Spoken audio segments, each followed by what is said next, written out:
आयुर्वेदिक उपचार चैनल में आपका स्वागत है। आज हम पुरानी से पुरानी खांसी के बारे में बताने जा रहे हैं, जो 3 दिन में ही जड़ से समाप्त हो जाएगा। पहले हम लेंगे सौंठ लेंगे, इसके बाद हम लेंगे दालचीनी, इसके बाद हम लेंगे पीपल।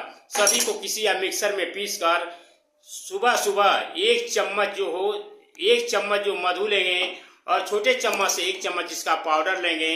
इसके बाद सुबह शाम चाटेंगे। खांसी 3 दिन में ही जड़ से ही समाप्त हो जाएगी। आयुर्वेदिक उपचार चैनल में आपका स्वागत है।